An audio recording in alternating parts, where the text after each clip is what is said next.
Good morning students. आज हम आप लोगों को कक्षा 5 के लिए पाठ 11 में समुद्र तटीय ब्रिज के बारे में बताने जा रही हूँ। आप लोग ध्यान से सुनिएगा। इस पाठ में पत्र के माध्यम से मामा जी अपने भांजा को पत्र के माध्यम से समुद्र तटीय ब्रिज के बारे में, पेड़ पौधे के बारे में वर्णन करते हैं। तो आइए हम समुद्र तटीय वृक्ष के बारे में जानकारी लें। जो आप देख रहे होंगे कि वृक्ष से हमें क्या क्या मिलता है, इसके बारे में पहले जाने। भोजन, ऑक्सीजन, सुरक्षा, दवाइयों, निवास इत्यादि ये सभी मिलते हैं। और इन वृक्षों से बहुत सारे चीज प्राप्त भी होते हैं। जिसे आइए समुद्र तटीय वृक्ष के बारे में जाने कि समुद्र तटीय वृक्षों में सबसे कौन कौन से पेड़ आते हैं, इनके बारे में। नारियल, सुपारी, खजूर, पनई, ताड़, ये सभी वृक्ष हैं। यहाँ प्राय सभी वृक्ष ताड़ प्रजाति के ही होते हैं, जो बहुत ऊंचे होते हैं। ये वृक्ष ऊंचे और छरहरे होते हैं। इनका तना सीधा, बिल्कुल सीधा होता है और मजबूत भी होता है और शाखा विहीन होता है। इनमें से नारियल के पेड़ के बारे में बताया गया है कि सबसे पहले जो नारियल होता है उसका फल, उसके पानी और उसके गिरी तो हम सभी को भी पसंद होता है। हमारे पुराणों में भी नारियल फल का विवरण मिलता है। नारियल एक बहुवर्षीय एवं एक बीजपत्री पेड़ होता है। इस वृक्ष की उम्र 80 वर्ष के लगभग होती है। इसका तना लंबा तथा शाखा रहित होता है। मुख्य तने के ऊपरी सिरे पर लंबी पत्तियों का मुकुट होता है। संस्कृत और बांग्ला में इसे नारिकेल कहा जाता है। नारियल को ही संस्कृत और बांग्ला में नारिकेल कहा जाता है। इस पेड़ में 15 वर्ष की उम्र में भी फल लगने लगता है। यह हर साल लगभग 75 फल देता है। एक वर्ष में 75 फल देता है। नारियल के वृक्ष का प्रत्येक भाग उपयोग होता है। जैसे आप लोग जानिएगा, पत्तियों, नारियल के पत्तियों से झाड़ू बनाई जाती है और नारियल के जटाओं से चटाइयाँ, रस्सियाँ, थैले आदि बनाए जाते हैं। सूखे नारियल से तेल भी तैयार किया जाता है, जो खाना पकाने और बालों में लगाने का काम आता है। सूखे नारियल को मेवे के रूप में भी उपयोग किया जाता है। नारियल का पानी प्यास बुझाने तथा औषधीय गुणों से भरपूर होता है। आप लोग देखे होंगे, ज़्यादातर गर्मी में नारियल का पानी पीना पसंद करते हैं लोग। प्यास के मारे उसी को पीते हैं, उसे प्यास बुझ जाता है। दूसरा नंबर है पनई ताड़ का पेड़ भी ऊंचा होता है। उसी ताड़ के पेड़ के जैसा पनई ताड़ भी होता है। इसका तना भी सीधा होता है, सबल होता है और शाखा विहीन होता है, डाली विहीन होता है।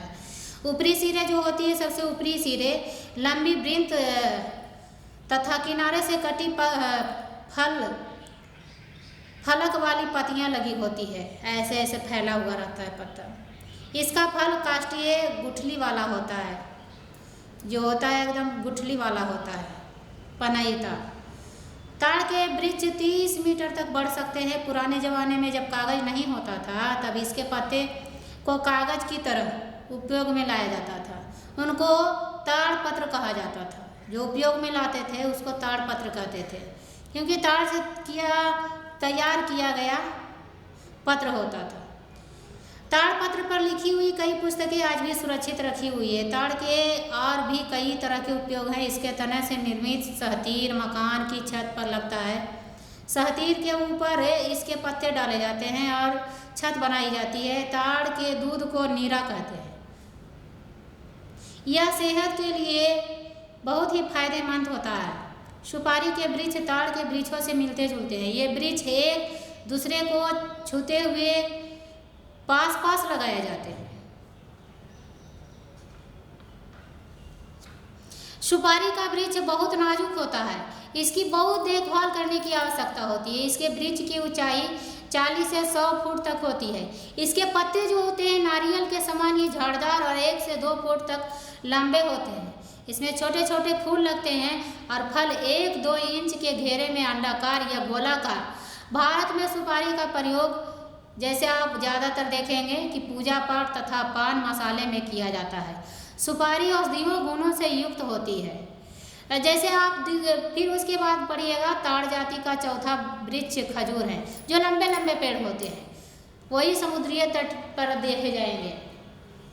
खजूर के पेड़ 30 से 40 फुट तक ऊंचे होते हैं। इसके कई तने अक्सर एक ही मूल जड़ प्राणी से जुड़े होते हैं, पर यह अक्सर अकेले भी बढ़ते हैं। खजूर का फल मीठा होता है।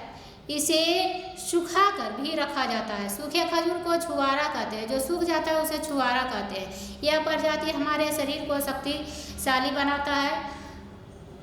तो यह आइए इसके बारे में, यह समुद्र तटीय फल मीठा नहीं कसैला होता है। कैसा होता है? मीठा नहीं होता है, कसैला होता है, और केवल पक्षियों के काम आता है। पक्षी ज़्यादातर इसको खाते हैं। इसका वृक्ष बगीचे में खूब होता है। आसपास के वृक्षों के बीच सिर उठाए शोभा देता है, सबसे लंबा वही दिखता है। इनके सुनहरे फल धूप में चमकते हैं। जो फल होते हैं जो सुनहरे कलर के होते हैं, जो धूप से चमकते हैं।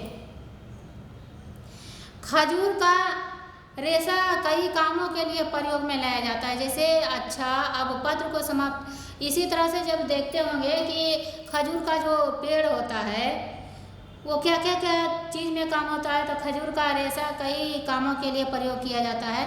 इसी तरह से आपको बताया गया नारियल पेड़ के बारे में, और खजूर पेड़ के बारे में, और सुपारी पेड़ के बारे में, और पनई ताड़ के बारे में, जो समुद्र तटीय पेड़ हैं, जो बहुत लंबे लंबे होते हैं, जो कठोर, ये सभी जो पेड़ होते हैं कठोर होते हैं। आप कितना उसको मतलब खत्म करने का प्रयास करिएगा तो ये खत्म नहीं होता है, बहुत ही कठोर होते हैं। इसी चलते ये समुद्र तटीय पर ज़्यादा मिलते हैं ये सभी पेड़। धन्यवाद। अब इतना ही जानकारी के लिए आप इसमें जाने हैं। धन्यवाद।